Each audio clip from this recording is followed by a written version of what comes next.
Rumi's body is covered in jagged purple lines.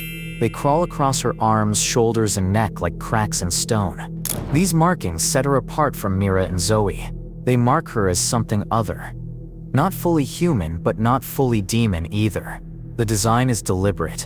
They mirror the fractures of Jinu and the Fallen. But unlike him, they're not the scars of corruption. Rumi was born with these lines.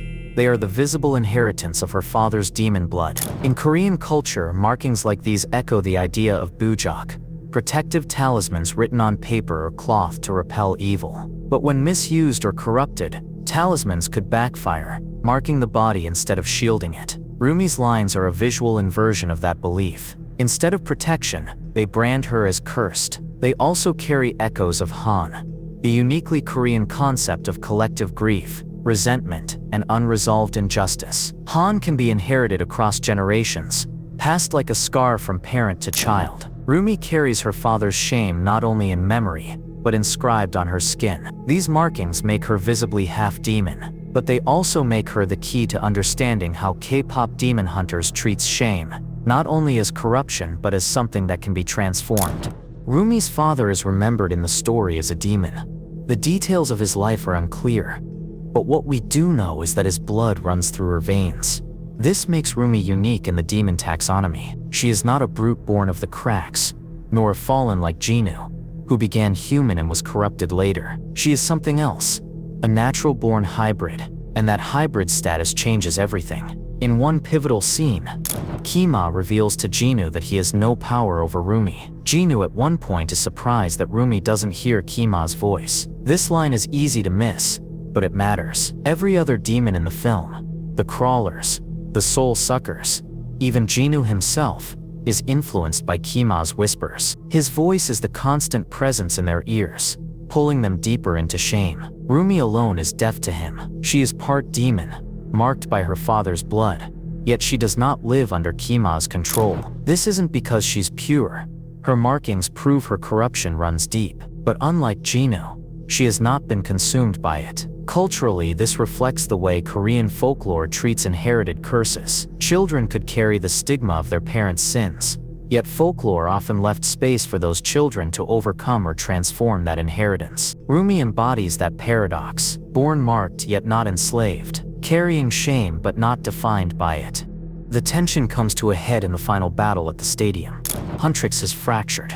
The Saja boys have performed your idol, twisting performance into a weapon, and Gwi-Ma prepares to devour the entire crowd in a wave of corruption. At this moment, Rumi appears, almost fully overtaken by her shame. Her body is darkened, her markings blaze, and one of her eyes glows demonic. She is as close as she has ever been to becoming what everyone accused her of being. And then, Gwi-Ma speaks to her. For the first time, his voice reaches her. "You come here, like this? How do you expect to save the world, when you can't even save yourself?" Rumi answers simply, "I can't." He taunts her again. "And everyone sees you for what you really are." "They do," she admits. He gloats. "And the HonMoon is gone." "It is," she says.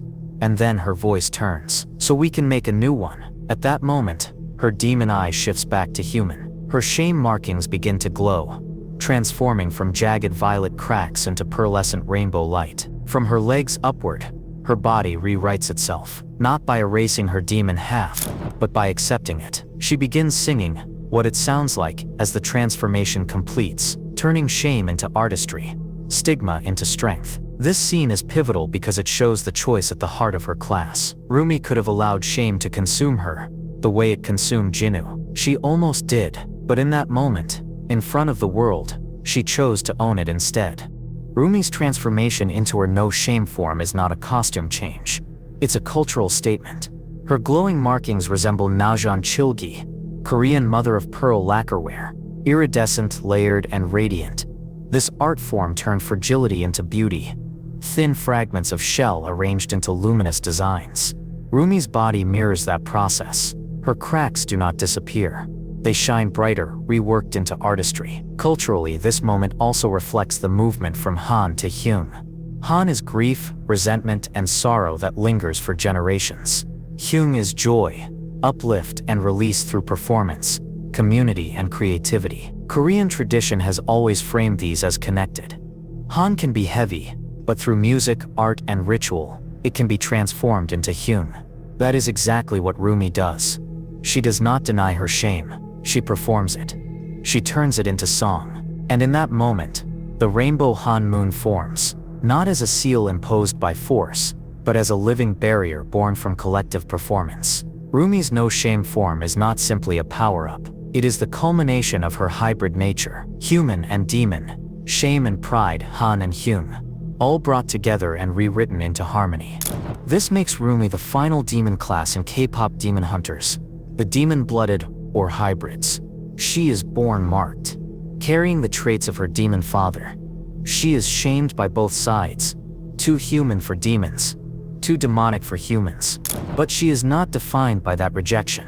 Unlike the fallen, she is not corrupted into servitude. Unlike the brutes and crawlers, she was not spawned from cracks. She represents a different origin, inheritance, demon bloodline fused with human will.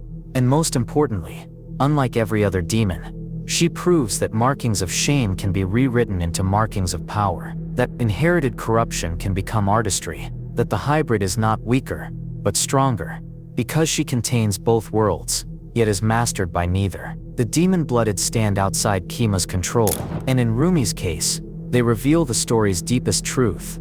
Shame cannot be erased, but it can be transformed. Rumi's story isn't just about power.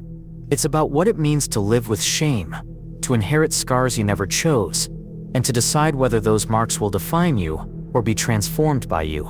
As the first true demon-blooded we see in K-pop demon hunters, she shows us that the line between human and demon is not fixed. It's a choice, and it's a performance, rewritten in every moment. If you want to dive deeper into the ancient symbols, cultural roots, and hidden truths of K-pop demon hunters, make sure you're subscribed so you don't miss the next deep lore.